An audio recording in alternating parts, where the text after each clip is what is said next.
Gloria a Dios. Señor les bendiga.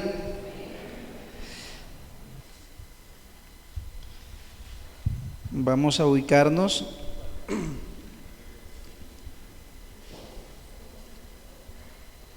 en Efesios capítulo 6,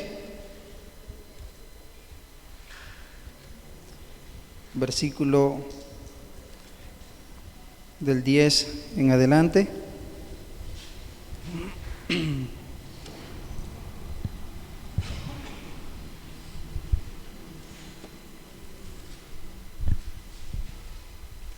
Gloria a Dios. Bienvenido cada uno de ustedes, hermanos. Señor les bendiga. La paz del Señor esté con ustedes. La palabra del Señor dice de la siguiente manera, Efesios capítulo 6, versículo 10. Por lo demás, hermanos míos, ¿a quién les habla? A los hermanos en Cristo. Hermanos míos, fortaleceos en el Señor y en el poder de su fuerza, vestidos de toda armadura de Dios, para que podáis estar firmes contra las acechanzas del diablo. Porque no tenemos lucha contra sangre y carne, sino contra principados, contra potestades, contra los gobernadores de las tinieblas de este siglo, contra huestes espirituales de maldad en las regiones celestes. Padre, gracias, Dios mío, por la oportunidad que nos da, Señor, de podernos reunir nuevamente, Señor. Gracias, porque tu Espíritu Santo nos convoca a esta asamblea, a esta reunión de los hijos de Dios, con el motivo de honrar tu nombre, de glorificarte, de elevar a ti, Señor, cánticos de alabanza y de adoración, pero también de modelar una vida santa delante de ti, Señor, de mantenernos firmes en el lugar en el cual, Señor, tú nos has puesto como hombres de Dios, como guerreros de Dios. Hoy, Señor, te rogamos que por favor tomes el control de cada uno de nosotros. Guía nuestras vidas. Tú nos adviertes y nos exhorta a que estemos firmes porque hay una guerra en el mundo, hay un príncipe de las tinieblas que quiere devastar, que quiere matar, que quiere hurtar, que quiere destruir a todos los hijos de Dios, a la iglesia, a las familias, al hombre como tal, porque es su opositor en esto, Señor. Yo quiero rogarte que por favor nos guíes, habla a nuestros sentidos espirituales, Señor, de tal manera que tu misericordia se extienda, Señor, al corazón de cada hombre que no te conoce, Señor. Que él pueda entender también con claridad lo que tú expresas en tu palabra, Señor. Muchas gracias.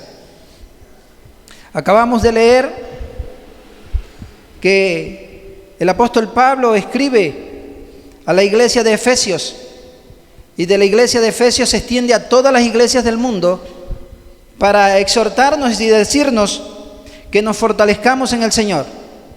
Debe haber una fortaleza en nuestras vidas, llenarnos de esa vitamina de Dios para poder resistir una opresión satánica, una guerra, una lucha que vamos a tener todos los cristianos, pero también el hombre fuera de la vida cristiana.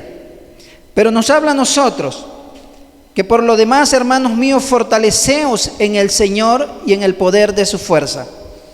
Debe haber una fortaleza en el Señor para tener la fuerza de Dios, para poder resistir. Dice la Biblia que nos vistamos de toda la armadura de Dios para que podamos estar firmes. Una de las cosas que la Biblia nos enseña de cómo resistir el mal es firmes. Si Dios te colocó en un ministerio, sea firme en el ministerio. Usted como padre, Dios le dio una familia, usted debe ser firme en lo que Dios te entregó. Usted como madre, en ese ministerio, en el primer ministerio que Dios te entregó, que es la familia, debe mantenerse firme. Usted como hijo, también debe haber una firmeza, lo que el Señor te ha dado. Vamos a hablar, esto es una serie que tiene que ver con una guerra espiritual. Hay armas que el enemigo tiene muy poderosas. ninguna nación, ni que se unan todas las naciones y todos los ejércitos del mundo, pudieran combatir con un solo ángel de estos caídos. Es impresionante la fuerza y el poder que tienen estos seres, ángeles caídos. Hay un jefe que gobierna a estos ángeles. Él tiene su nombre o tiene muchísimos nombres que la Biblia le da. Vamos a hablar sobre la definición de la guerra o de una guerra o de la guerra espiritual. Nos centramos en guerra espiritual.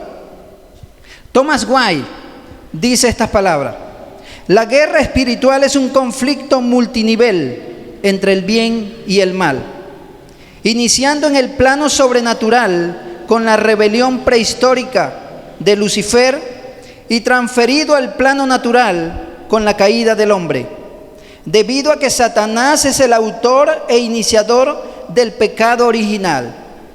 Satanás es el iniciador del pecado original. Y ya que él es el Dios de este mundo, la guerra espiritual involucra una batalla constante y multidimensional contra el mundo, un sistema de valores no piadosos, la carne, el pecado inherente de nuestra humanidad, y el diablo, la personificación sobrenatural del mal. Este registro lo encontré en una predicación del hermano Miguel Núñez, que habla de este hombre llamado Thomas White, y él escribe lo que tiene que ver con ese sentido de guerra espiritual. Es una guerra de multinivel, alcanza más allá de lo que las guerras dimensionales tienen hoy en día. Tienen un alcance inimaginario. De manera que tú y yo vamos a estar en conflicto con tres fuentes todo el tiempo. Y la Biblia nos dice que ellas son el mundo, el diablo. Estos dos están fuera del cuerpo, pero hay uno que está dentro, que es la carne. Este es uno de los enemigos más perversos y más dañinos que el hombre se puede enfrentar. La carne está dentro de nosotros. Ahí están las pasiones desordenadas. Ahí está una voluntad que está subyugada a esos pensamientos concupiscentes. Hay una realidad, y la realidad la acabamos de leer ahorita. La Biblia dice en el capítulo 6 de Efesios: por lo demás, hermanos míos, fortaleceos en el Señor y en el poder de su fuerza. Versículo 12. Porque no tenemos lucha contra sangre y carne. No tenemos luchas contra los seres humanos. No es un ejército que usted lo pueda ver. Este es un ejército totalmente invisible que va a atacar a los sentidos del hombre. Totalmente invisible. Porque no tenemos lucha. Los principados, las potestades, los gobernadores de las tinieblas, las huestes espirituales de maldad, estos son los rangos que la Biblia le da a estos seres invasores que están acá plagados en todo el mundo, en el universo. Ellos controlan todo lo que tiene que ver con el primer cielo, segundo cielo. Ellos pueden interceptar los ángeles de Dios también, como hemos visto en Daniel, donde uno de los ángeles de Dios venía con una palabra a Daniel y uno de ellos lo interceptó. Este era un principado. Estos principados son jefes de una cierta región. Estos principados están organizados.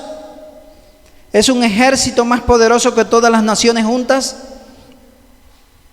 Sus misiles están apuntando a todo lo que es santo, lo que es bueno, lo que es justo, lo que es agradable al Señor. Ahí está apuntando con sus misiles.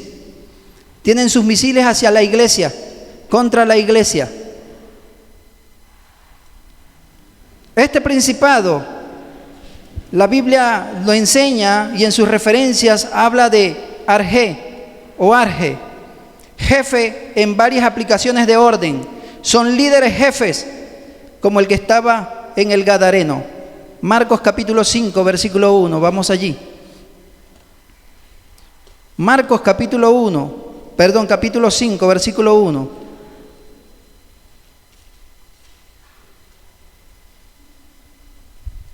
La palabra del Señor dice que cuando vino Jesús al otro lado del mar, a la región de los Gadarenos, esto es la región de Gaza, en un sector llamado los Filisteos o Filistea, estaba este endemoniado gadareno, y dice, y cuando salió de él de la barca, enseguida vino a su encuentro de los sepulcros un hombre con un espíritu inmundo, que tenía su morada en los sepulcros, y que nadie podía atarle ni aun con cadenas, porque muchas veces había sido atado con grillos y cadenas, mas las cadenas habían sido hechas pedazos por él, y desmenuzados los grillos, y nadie le podía dominar. Muy fuerte, muy poderoso estos seres. Y siempre de día y de noche andaban dando voces en los montes y en los sepulcros e hiriéndose con piedras. Una persona que está endemoniada, que está poseída, se golpea fuertemente. Los demonios lo maltratan y lo pueden llevar a cometer suicidio. Cuando vio pues a Jesús de lejos, corrió y se arrodilló ante él. Se arrodilló ante él. Y clamando a gran voz dijo: ¿qué tienes conmigo, Jesús, Hijo del Dios Altísimo? Te conjuro por Dios que no me atormentes. Los demonios sufren cuando están cerca del poder de Dios. Los demonios sufren cuando usted vive una vida en santidad. No se puede acercar un endemoniado a usted porque va a huir. Un endemoniado no puede resistir la santidad de Dios, el poder de Dios, no la puede resistir. Tiene que huir. Versículo 8. Porque le decía: sal de este hombre, espíritu inmundo. Y le preguntó: ¿cómo te llamas? Y respondió diciendo: Legión me llamo, porque somos muchos. Aquí hay un principado. Las legiones se conformaban entre 4,000 hombres a 6,000 hombres, y en algunos casos habían más. Eran las legiones romanas, y esta era una legión. ¿Cuántos demonios estaban dentro de este hombre? Póngale que por la medida pequeña 4,000, y por la medida más alta unos 6,000 a 7,000 demonios. Es impresionante la cantidad de demonios que pueden habitar en una persona. Por eso es que la fuerza es tan impresionante que nadie puede atarles a ellos. Es impresionante que 4 hombres no puedan con una jovencita de 13 años que esté endemoniada. Los lanzan para un lado y para otro.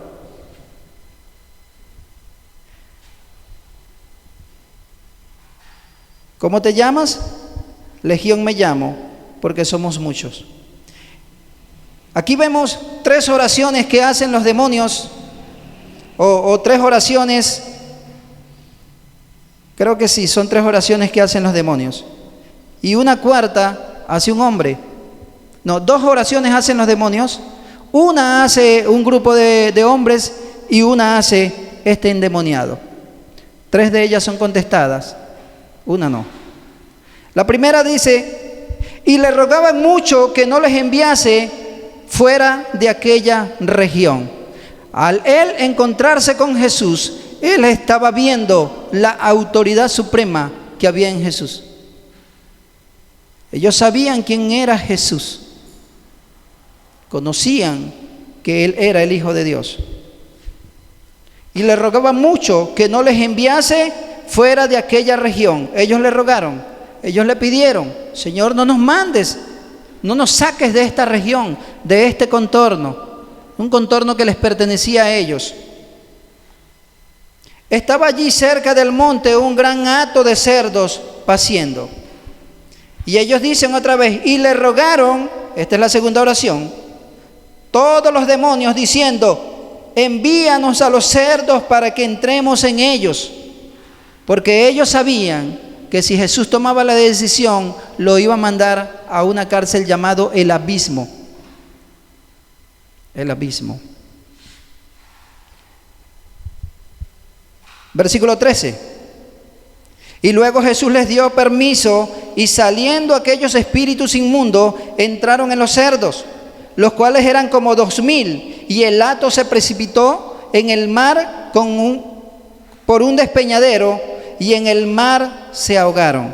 Este es el fin de los demonios. Los demonios lo que quieren es destruir y llevar a la muerte a las personas, a los que ellos tocan llevar a la muerte. Ese es el fin de ellos, esa es la orden que ellos han recibido, es poseer a una persona y mandarlo a la muerte.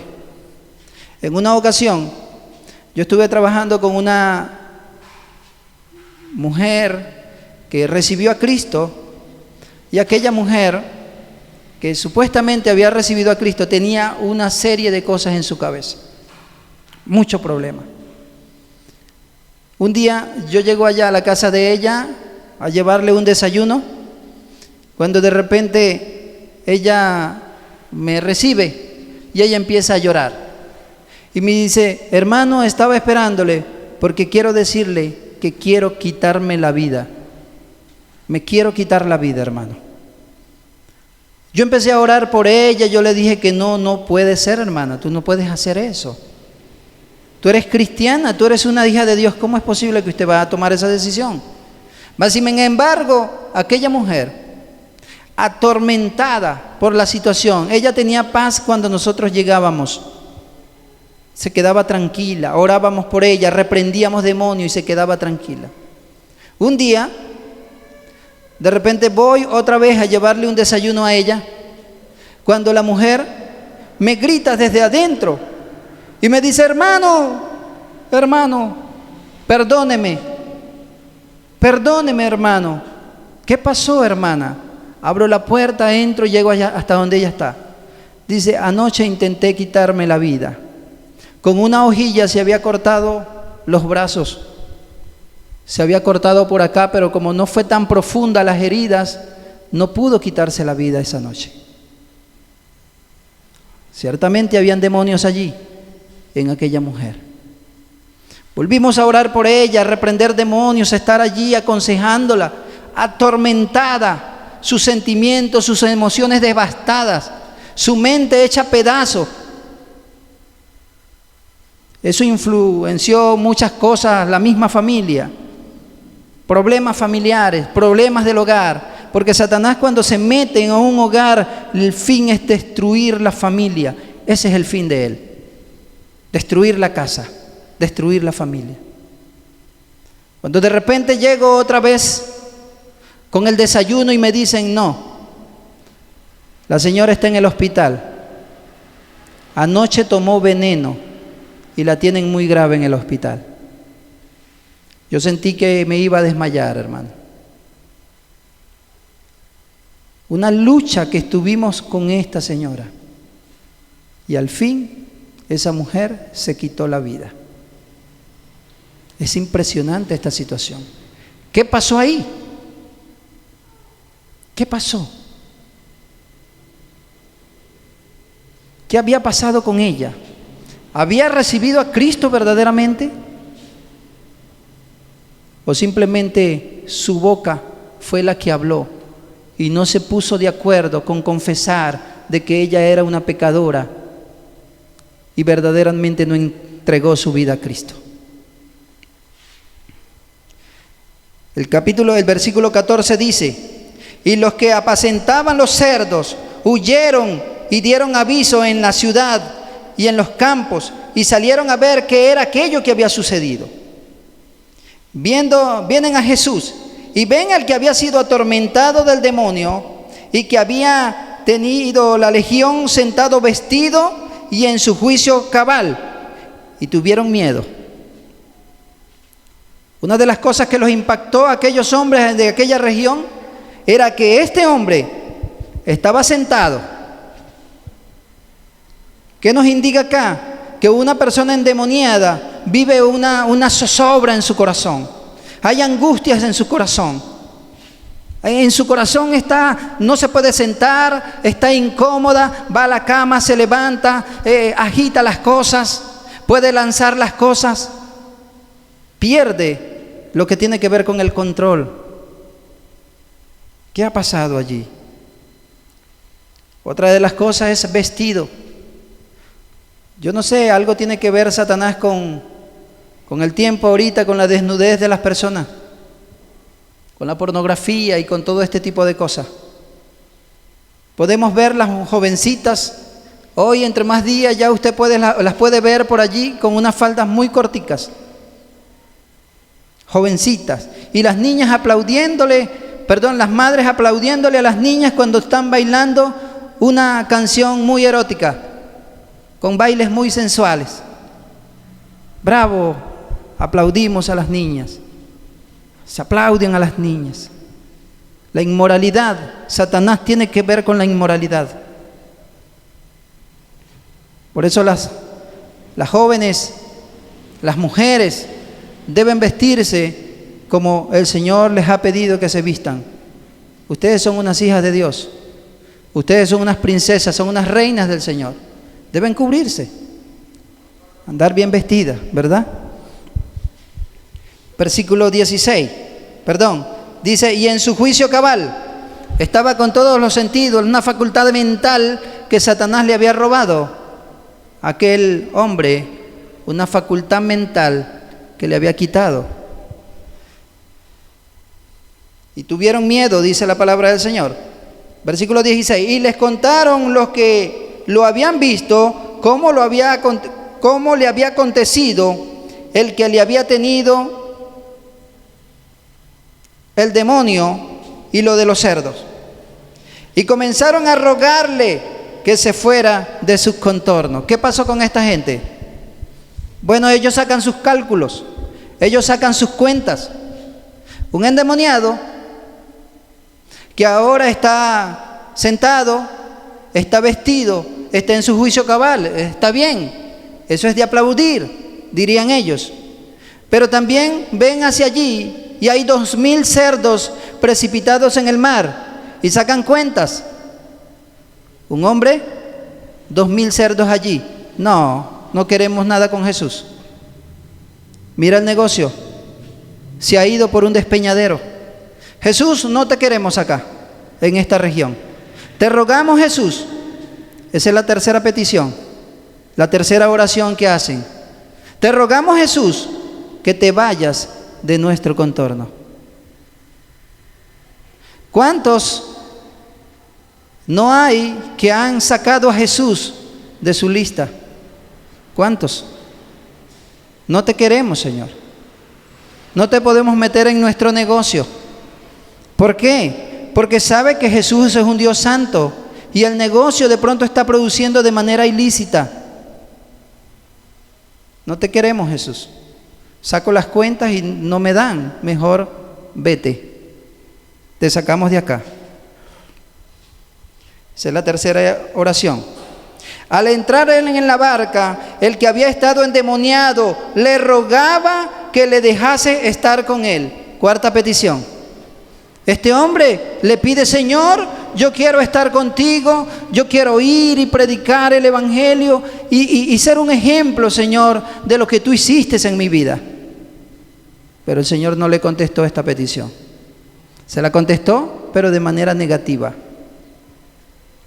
Que él no lo entendía, pero era de una manera positiva para él. Y mire lo que dice ese versículo. Mas Jesús no se lo permitió, sino que le dijo: vete a tu casa, a los tuyos, y cuéntales cuán grandes cosas el Señor ha hecho contigo y cómo ha tenido misericordia de ti. Y se fue. Una de las cosas o de las primeras cosas que nosotros empezamos a hacer cuando Cristo llega a nuestra vida es ir a nuestra familia y contarle las cosas que Dios ha hecho por nosotros. Debes contarle a tu pareja las cosas que Dios ha hecho por ti. Debes contarle a tu familia, a tus familiares más cercanos, lo que Dios ha hecho por ti.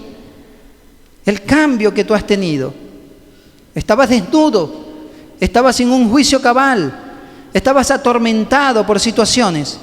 Algunos de ustedes creo que llegaron así a Cristo, atormentados por situaciones en la vida. Y se fue y comenzó a publicar en Decápolis cuán grandes cosas había hecho Jesús con él, y todos se maravillaron de lo que había sucedido allí. Ahí inicia un predicador en la ciudad de Gadara y Decápolis, 10 ciudades que estaban cerca de allí en Filistea, y aquel hombre sale, pero recibe la orden de Jesús y sale primero a su casa a llevar el evangelio a su familia. Es importante ver lo que Dios ha hecho. Principados, potestades, gobernadores y huestes espirituales de maldad. Esta potestades es exousia y tiene que ver con autoridad, con un poder delegado. Ellos están debajo de los principados de menor rango. Aquellos son generales, estos son de menor rango. Gobernadores, aquellos que llevan a cabo las instrucciones de las tinieblas, también se someten debajo.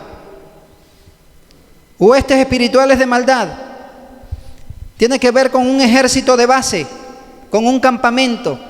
Ellos están acampados, ellos tienen regiones, ellos tienen lugares donde acamparse. Así como Dios hizo el huerto del Edén y colocó su ejército allí, que ahorita vamos a ver, también las fuerzas espirituales tienen su ejército fuera de allí, con sus misiles apuntando hacia nosotros.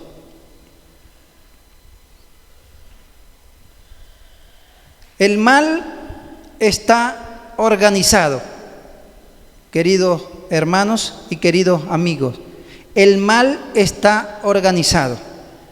Una de las cosas que hace el mal es distorsionar la palabra del Señor, pero Él está muy organizado.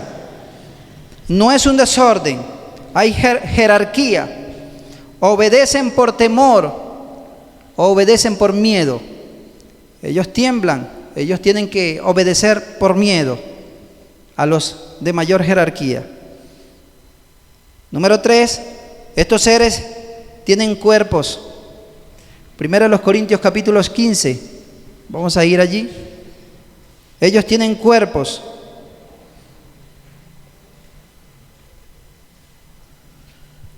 Primero los Corintios capítulo 15.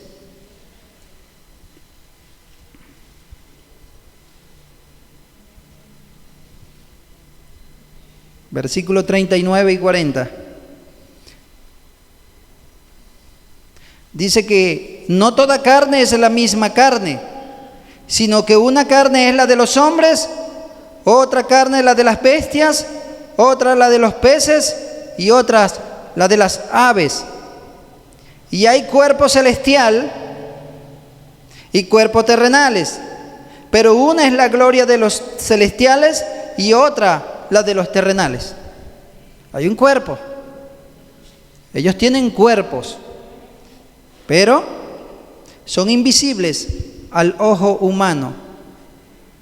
Son peligrosos porque usted no los ve, no los puede enfrentar a simple vista. Ellos son muy inteligentes, pero también ellos pueden materializarse. No lo escribí acá, pero recuerdo que hay unos espíritus que se pueden materializar y pueden llegar a tener inclusive relaciones sexuales con mujeres. ¿Qué le parece? Les llaman espíritus de incubi y sucubi. Así les llaman a estos espíritus. Son espíritus que pueden llegar a una mujer o pueden llegar a un hombre. Y usted puede, esa persona puede sentir que ha sido, que se ha acostado alguien con ella allí. Para no darles muchos detalles. Entonces tienen cuerpo. Número 4, pueden trasladarse de un lugar a otro a una velocidad impresionante. Job, capítulo 1, versículo 7. El Señor le hace una pregunta a Satanás. Y el Señor le dice: ¿de dónde vienes, Satanás? Y Satanás le contesta: de rodear la tierra y de andar por ella a una velocidad impresionante. ¿Han visto la película de, cómo se llama? De Superman, que Superman le da muchos giros a la tierra, más o menos así, a una velocidad impresionante, hermanos. Así es Satanás. Este es el jefe. Número 5, son numerosos. Hay millones de millones. Si Dios nos diera el poder a nosotros de abrir los ojos allá afuera, de pronto usted caería desmayado viendo cómo se mueven y viendo cómo son. Impresionante. Número 6, tiene sus formas de atacar a las personas. Hay formas de ataque a la iglesia de Jesucristo. Siempre en una guerra hay condiciones de guerra. Dentro de las guerras hay condiciones. No atacar a la población civil. Hay condiciones de guerra como no atacar a los hospitales. Creo que a las escuelas también, no estoy muy seguro, pero creo que a las escuelas también. Son condiciones de guerra. En la Segunda Guerra Mundial, Hitler no respetó nada de eso. Y por eso muchos de ellos fueron juzgados ante un tribunal superior que tiene que ver con condiciones de guerra. Y el Señor también le dio las condiciones de guerra a Adán, que ahorita vamos a hablar de este personaje en la historia, en esta guerra o en este conflicto de esta guerra. Primera Timoteo capítulo 4, la Biblia dice que hay formas de ataque. Primera Timoteo capítulo 4.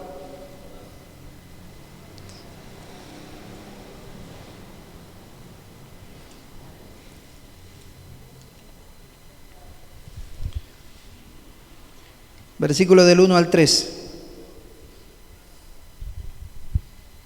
Dice la palabra del Señor: pero el Espíritu dice claramente que en los postreros tiempos algunos apostatarán de la fe, escuchando a espíritus engañadores y a doctrinas de demonio, por la hipocresía de mentirosos que, teniendo cauterizada la conciencia, prohibirán casarse y mandarán abstenerse de alimentos que Dios creó, para que con acción de gracias participasen de ellos los creyentes y los que han conocido la verdad. Ellos se van a infiltrar en lo que tiene que ver con la iglesia de Jesucristo, que esa iglesia de Jesucristo es el hospital de Dios. Hay un hospital, la iglesia es así. Aquí nos sanamos, aquí nos curamos las heridas, venimos heridos de allá, pero aquí tratamos de sanarnos, de curarnos acá. Satanás va a bombardear acá y va a infiltrar sobre la medicina, que es la palabra de Dios, y va a distorsionar la palabra de Dios para que usted, al aplicarse la medicina, vaya infiltrada de veneno. ¿Qué le parece? Porque ella se va a meter, Satanás la va a introducir. Va a infiltrar las falsas doctrinas a la iglesia. Entonces la iglesia es un hospital de la luz, hospital de esta parte de la eternidad, y ellos tienen de la otra parte de la eternidad a sus campamentos. Vamos a hablar un poquito de este personaje de Adán. El huerto del Edén fue creado para colocar una familia. Este mundo estaba devastado. Dice la Biblia que en el principio creó Dios los cielos y la tierra estaba desordenada y vacía. Algunos eruditos de las Escrituras, estudiosos de las Escrituras, dicen que una vez que la rebelión se dio en el cielo, Satanás, cuando fue lanzado a este sistema de galaxias, acá en esta galaxia, vino a este mundo y devastó, desordenó, porque Dios lo que crea, lo crea bueno y en gran manera, dice la Biblia. ¿Y por qué estaba desordenado? Porque algo sucedió en los cielos. Hubo una rebelión y el Señor juzgó a Luzbel, Lucifer. Vamos a ver, Adán es creado en el huerto. Hay una preparación del campo de batalla que Dios tiene que preparar. Una preparación. Un huerto, el huerto del Edén puede representar la iglesia de Cristo. Aquí nos preparamos nosotros. Aquí Dios empieza a formarnos y empieza a colocar en nosotros sabiduría e integridad en nuestras vidas. Él empieza a formarnos a nosotros y colocar en nosotros discernimiento de espíritu, que podamos discernir entre lo bueno y lo malo, entre lo santo y lo profano, entre lo limpio y lo no tan limpio, y que nosotros lo podamos ver. Porque ciertamente estamos en guerra, hermanos. Estamos en una batalla directa.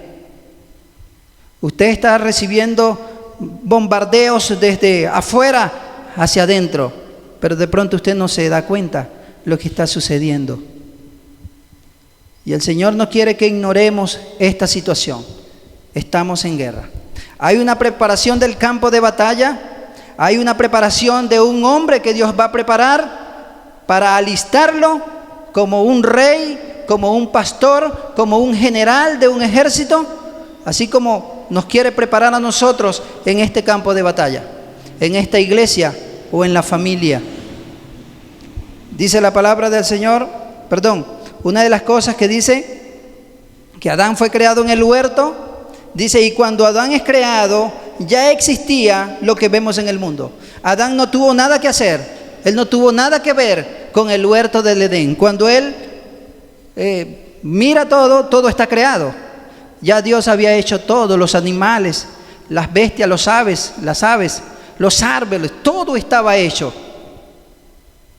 Y el Señor le va a entregar esto a Adán. Número 1, el propósito de Dios en la creación del hombre. Génesis capítulo 1, versículo 26. Vamos al texto. Génesis capítulo 1, versículo 26.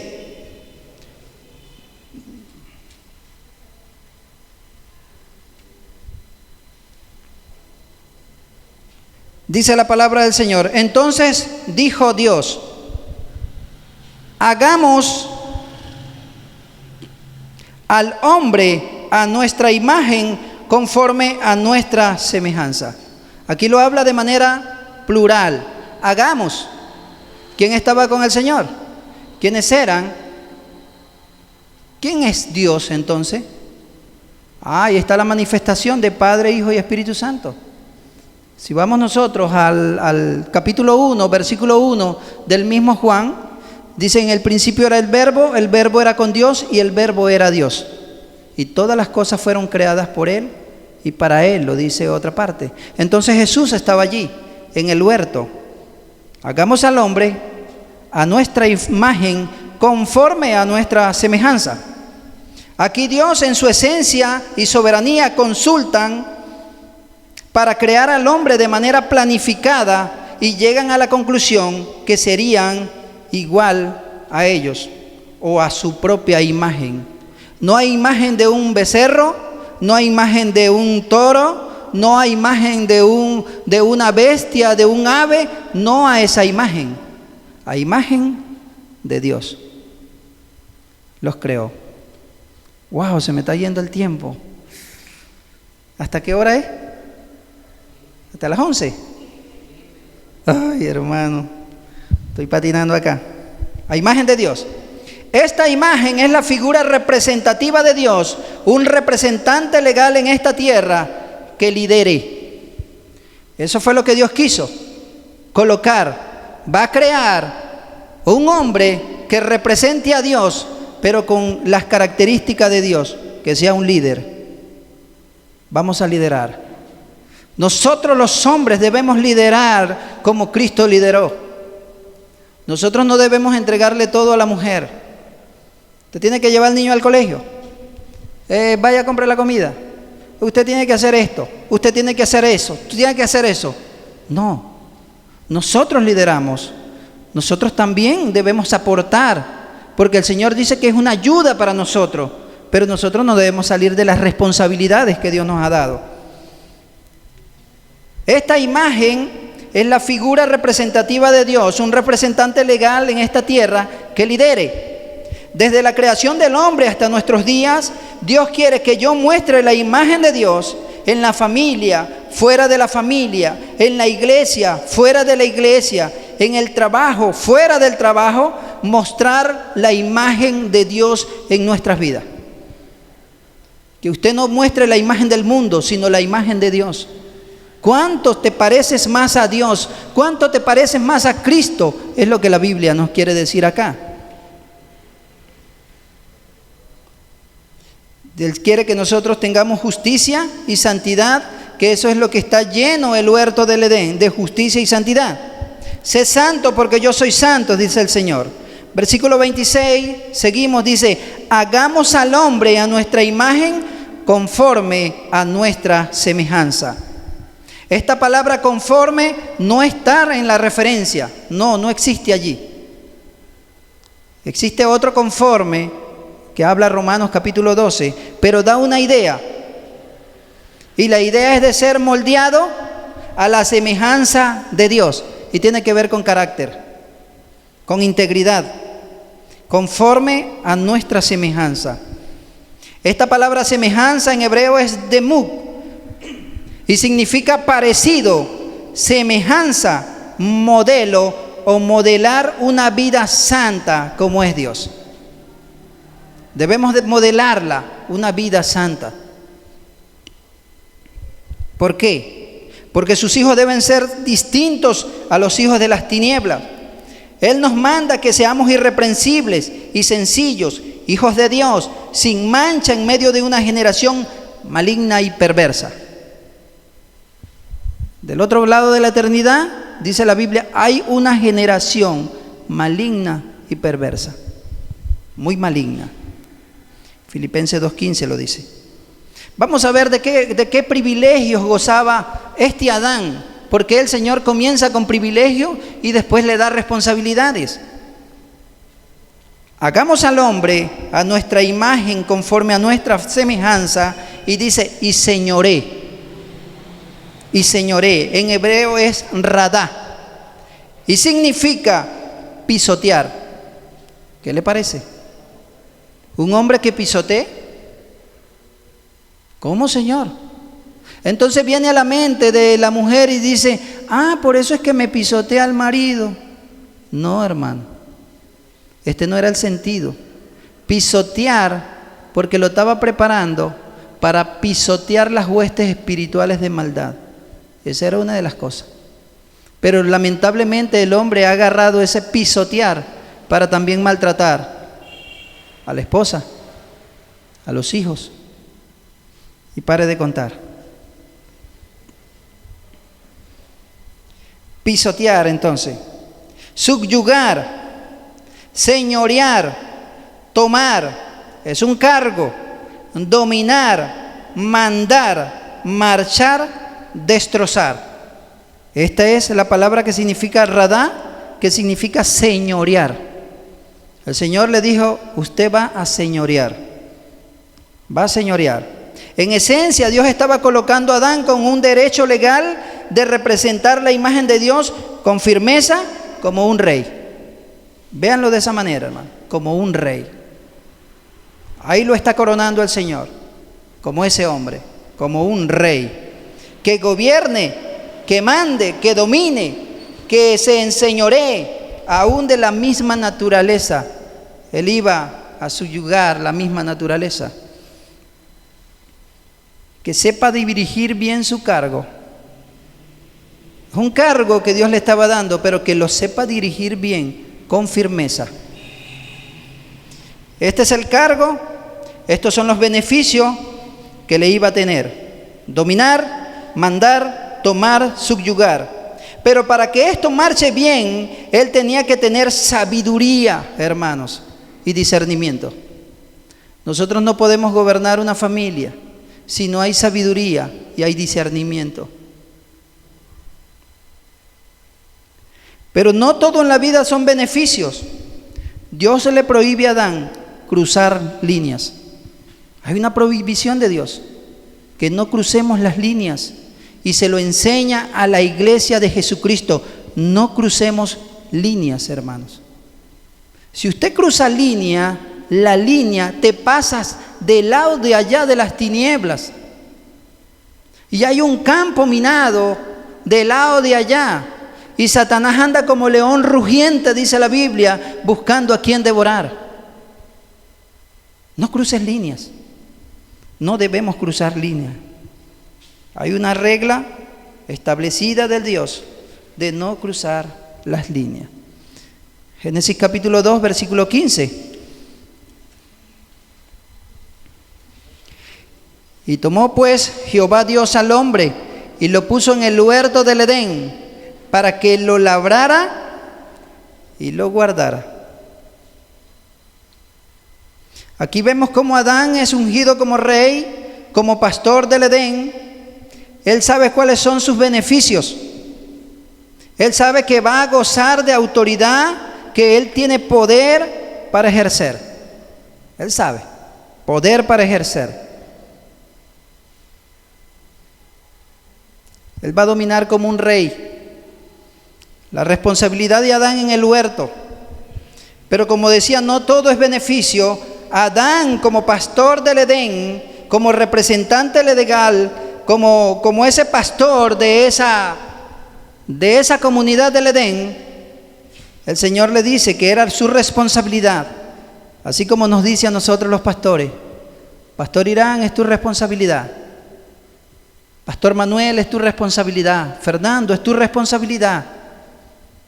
Ricardo, es tu responsabilidad. Líder, director de culto, músico, es tu responsabilidad, según el cargo que tienes, trabajar y guardar. Debes trabajar en la obra del Señor y debes guardar la obra del Señor. Tú no te puedes poner del lado del enemigo a tirarle piedra acá a la iglesia Cristo es mi roca. No. ¿Por qué razón? Porque el Señor te lo va a exigir, hermano. Si Dios te colocó acá en este lugar, dice la Biblia que tienes que trabajar con firmeza. Con firmeza. Una de las cosas que Dios nos exige a nosotros, de que podemos resistir al diablo, dice, y él huirá de nosotros. ¿Cómo? Firmes. Firmes en la fe. No ser movidos por cualquier viento de doctrina, mareados por cualquier viento de doctrina, firmes en el lugar que Dios te ha colocado. Debe haber la firmeza en nosotros. ¿Cuál es la razón? Porque hay un dueño que se le dará cuentas. Hay un dueño. Si usted inventa otra cosa que no está establecida en la palabra de Dios, usted se va a enfrentar al Señor. Tienes que darle cuenta. Y yo también tengo que darle cuenta al Señor. Esta palabra labrar en hebreo es abad. Y tiene esta idea. Trabajar en todo sentido. Servir, cultivar, sujetar, ministrar, adorar. Tiene que ver con un culto y desempeñar. ¿Qué le parece? Esa palabra labrar es muy rico. El Señor nos ha llamado a nosotros a servir, a cultivar ¿qué? Buenas relaciones dentro de la iglesia, a sujetarnos sabiendo que hay autoridades aquí que representan al Señor. Entonces, la iglesia se sujeta a ellos. No toma decisiones por sí solo, sino que pregunta: pastor, ¿podemos hacer? Pastor, ¿podemos ir? Sí, vayan, ahí está la autoridad. Debemos someternos a la autoridad siempre. Si ellos, los de las fuerzas espirituales de maldad, se sujetan, ¿cuánto más nosotros debemos sujetarnos al Señor? Ministrar, adorar, hacer un culto, dice, y desempeñar. Pero esta misma palabra nos dice que hay una causa y que es esclavizante. ¿Sí? El pastor vive esclavizado porque así Dios nos tomó como sus esclavos, servidores. Hermano, que murió fulana, que hay que ir. Hay que ir. Y hay ayudantes. Hermano, ¿será que usted puede ir? Listo, pastor, yo voy. Hermano, ¿será que usted puede venir? Mire que fulana. Listo, pastor, yo voy para allá. Y todos ayudamos en este trabajo, porque todos lo hemos entendido. Primera de Pedro capítulo 4, versículo 10. Vamos a saltar allí. Me estoy comiendo un poquito de ese, pero verdaderamente que el tiempo aquí no es el mismo tiempo allá, hermano. Aquí corre más el tiempo que allá. De verdad. Es un tiempo demasiado rápido que se nos va. Primera de Pedro capítulo 4, versículo 10. Dice la palabra del Señor: cada uno según el don que ha recibido, ministrelo a los otros como buenos administradores de la multiforme gracia de Dios. Cada uno. Usted llegó a Cristo, el Señor le dio dones y talentos. Él le dio de cómo ministrar en la iglesia. Ahí están esos dones. Como buenos administradores de la multiforme gracia, debemos ponerlos al servicio de la iglesia. ¿De quién es esa gracia? De Dios, ¿verdad? No es tuya ni es mía. Fulano sí predica rico.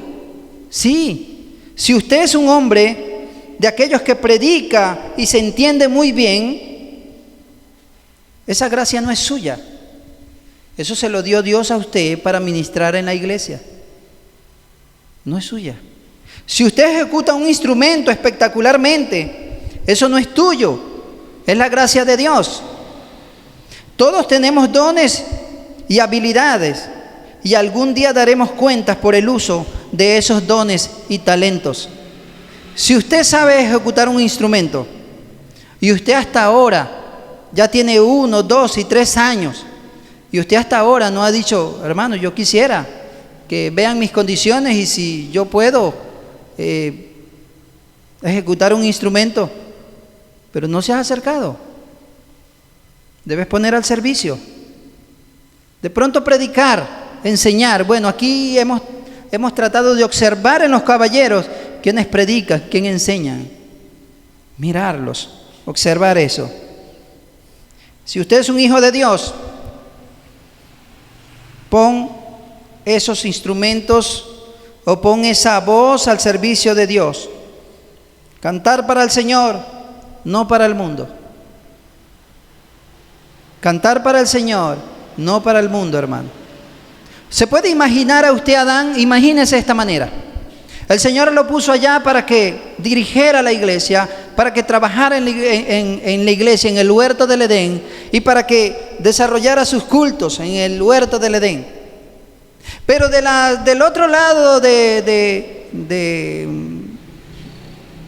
otro lado allá de las tinieblas, vienen y contratan a Adán y le dicen: Adán, ¿sabe que es que tenemos una parranda para el diablo? Y cónchale, me dicen que usted toca muy bien.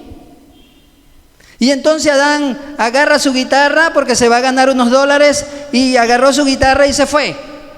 Y al rato llegó el Señor y le dice a Eva: ¿y dónde está Adán? ¿Y Adán? No sé, por ahí salió. Vinieron y lo invitaron de allá de los enemigos y se fue a tocar para ganarse unos chulupitos. ¿Te puedes imaginar eso, hermano? ¿Te puedes imaginar que usted como músico preste servicio a un lugar donde hay una fiesta, pero porque usted es músico y puede ganarse unos chulupitos? Eso no está mal, porque es un trabajo. Discernimiento y sabiduría. Hemos hablado de eso. Discernimiento y sabiduría. ¿Le agrada a Dios? ¿Será que es aprobado por el Señor? ¿Cómo lo ve Dios? ¿Cómo lo ve el Señor? O que vengan acá y le digan al pastor Irán: pastor, ¿sabe que oye, viene el cura de acá? Pastor, ¿sabe que, bueno, no puedo dar la misa? ¿Será que usted puede dar la misa y, oye, yo le doy algo por ahí? ¿Será que está bien? Y el pastor empieza a leer las liturgias y decir: uy, ¿cómo es que dicen aquí para...? Ay, no, hay que estudiarla bien. Y entonces termina ya por unos chulupitos. No, ¿verdad? Es al servicio de Dios. Lo que usted tiene, Dios se lo dio para que lo ministre dentro de la iglesia y no fuera de la iglesia, hermanos. Es dentro de la iglesia, no fuera de la iglesia. Es dentro del huerto, no es fuera del huerto del Edén. Adoran a Dios en la iglesia el día domingo, pero el día viernes y sábado estaban en una fiesta, cantando y bailando, golpe con golpe yo pago. Y bailando pegado, golpe con golpe yo pago, y tocando, para alegrar en una festividad del mundo. No está bien, hermano. Si usted es un músico y hace este tipo de cosas, usted no merece estar acá entonces. Lamentablemente. Este es un lugar santo. Es un lugar santo. Ezequiel capítulo 43, versículo 23. Voy a cerrar con esto, hermanos. No termino, yo creo que dentro de 4 domingos. Pero no termino con otra predicación. Este sermón es muy largo, muy extenso. Tiene que ver con esa guerra espiritual. Ezequiel 44, 23. Ezequiel 44, 23.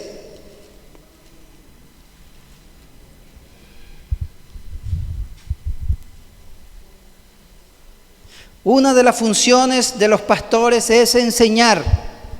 Enseñar, aun cuando caemos un poco mal, hermanos. Lamentablemente hay cosas que uno dice y hay personas que, uy, me cayó de la patada eso. Pero usted, a medida que vaya madurando y va dándose cuenta, usted dice: uy, sí es verdad. El pastor tenía razón. No lo había visto de esta manera. Pero necesitas todavía instruirte. Pero ¿qué dice la palabra del Señor? Y enseñarán a mi pueblo. Impresionante. Y enseñarán a mi pueblo, al pueblo de Dios, dice, a hacer diferencia entre lo santo y lo profano. Y les enseñarán a discernir, dice la palabra de Dios. ¿A discernir entre qué? Entre lo limpio y lo no limpio. Hay que discernir. Hermano, ¿será que yo puedo tener un novio inconverso? ¿Qué dice la Escritura? ¿Qué te dice la Escritura? ¿Puedes tenerlo? Sí, usted puede tener 1000, pero el Señor se lo prohíbe. La Biblia dice: no unéis en yugo desigual con los incrédulos. No, porque ¿qué compañerismo hay? Este ejército de la luz con aquel ejército de las tinieblas, no hay ningún compañerismo. ¿Qué compañerismo hay con Cristo, que es el general de los ejércitos de Dios acá, de este lugar? ¿Y qué comunión tiene con aquel, con Belial, que es el jefe de aquellos demonios? ¿Se ponen de acuerdo ellos? ¿Andan de gancho? ¿Se toman un café juntos? No. Rotundamente no, hermano. Hay que aprender a hacer diferencia entre lo bueno y lo malo. entre lo santo y lo profano. Hay que hacer diferencia. Hay cosas que son malas, como dice aquí, hay cosas que son limpias, pero hay cosas que no son tan limpias, pero se parecen que fueran limpias. Y uno dice, pero no está tan mal. 4 cosas se nos prohibieron a nosotros en un consenso en Jerusalén, dice la palabra del Señor, en un consenso en Jerusalén. 1, que nos abstengamos, dice, de sangre, de comer sangre. Y mucha gente les gusta mucho las morcillas rojas, ¿verdad? Con mucha salsa. Esas morcillas y las comen, qué rico, las morcillas. Es prohibido. Llevan a un niño, a un brujo, para que rocíe sangre de gallina sobre la espalda y cortan después supuestamente los parásitos, cuando sabe que eso es ocultismo, es brujería. Ahí hay sangre también. Otro, que me llegó la idea conversando con un joven, y me decía que en el llano, porque eso se ve mucho en el llano, se inyectan sangre de temblador y que para pelear más. Es una tontera. Es una tontera, hermano. Y que sangre de temblador y que para que cuando uno le dé el golpe bote un corrientazo. Eso es algo tonto. Pero eso lo creen en el llano, hermano. Yo vengo de allá. Eso lo creen allá. ¿Se da cuenta? Se nos prohíbe la sangre. De ahogado, comer cosas ahogadas. ¿Se recuerdan aquellos 2,000 cerdos? Aquella empresa había claudicado, pero inició una nueva empresa, la Underbu, jamones endiablados. 2,000 cerdos allí endemoniados, y tenían que procesarlos ellos. De pronto los procesaron o no los procesaron, pero a nosotros se nos prohíbe comer cosas ahogadas. Torcerle el cuello a la gallina y véngase para acá, eso es prohibido. Hay que degollar. La Biblia dice de fornicación también. No debe haber fornicación dentro del pueblo de Dios. Contamina la iglesia. Hermanos, voy a exhortar un poquito acá con relación a esto. Si usted tiene años viviendo en un concubinato, hermano, yo le exhorto en esta hora, delante del Señor, que se ponga los pantalones, usted como caballero y usted como dama también. ¿Cuántos años tiene? 5, 6 años, 10 años, 15 años viviendo en concubinato. Es que yo estoy todavía probando porque no sé si no es el que Dios eligió para mí. Y te vas a morir con él y todavía no sabes si es. No, hermano. Nada de fornicación, dice la Biblia. Cásense. Después vamos a ver esta parte. Si me permite el pastor Irán el próximo domingo continuar, porque tengo que continuarla. Pero necesitamos ver y aclarar de cómo se dio este tipo de cosas. Me falta uno, ¿verdad? ¿Sí me recuerdan el otro? De ahogado, de sangre, de fornicación, de idolatría, sacrificado a los ídolos. Sacrificados a los ídolos. Hermanos, he notado que la iglesia no ha discernido entre eso, entre lo limpio y lo no tan limpio. Ay, pero esa torta que le hicieron a la paradura del niño, ¿no? En las escuelas, que la paradura del niño es el 6 de Reyes.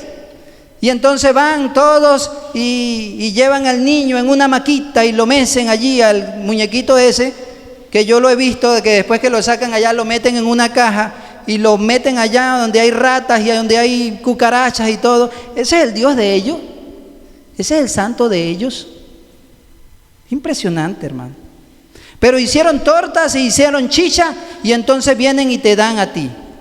Pero tú sabes que esa chicha y que esa tortica ha sido presentada para un ídolo. Y dice la Biblia que detrás de los ídolos están los demonios. Ahí están ellos. Ellos se ocultan detrás de ellos. No les quito más tiempo, hermano. Vamos a orar.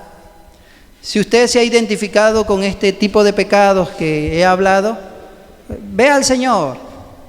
Ve al Señor. Y el Señor le va a perdonar.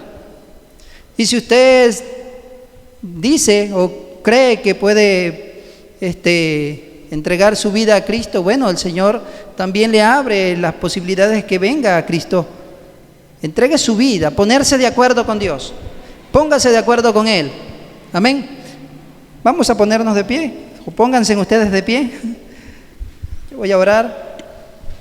Dale gracias al Señor por su misericordia. Padre Santo y Dios maravilloso, gracias por la oportunidad que me diste, Señor, de poder hablar tu palabra. Rogarte que por favor, Señor, me sigas ayudando, Señor, con esta serie que tiene que ver, Señor bendito Dios mío, con esta guerra espiritual, el inicio del conflicto, Señor bendito Dios mío, en el huerto. Te ruego, Padre Santo, Dios mío, que tú dirijas a la iglesia, le enseñes que estamos en una batalla, que estamos en guerra y que por lo tanto nosotros debemos estar en santidad, tener sabiduría y discernir entre lo bueno y lo malo. Por eso, Señor bendito Dios mío, te rogamos que tú guardes a cada familia, Señor, que nos ayudes a contrarrestar todo ataque, que el ataque de la mentira la atacamos con la verdad. Señor amado, Dios mío, ayúdanos, guía nuestras vidas, Padre. Te lo pedimos en los méritos gloriosos de nuestro Señor Jesucristo. Amén.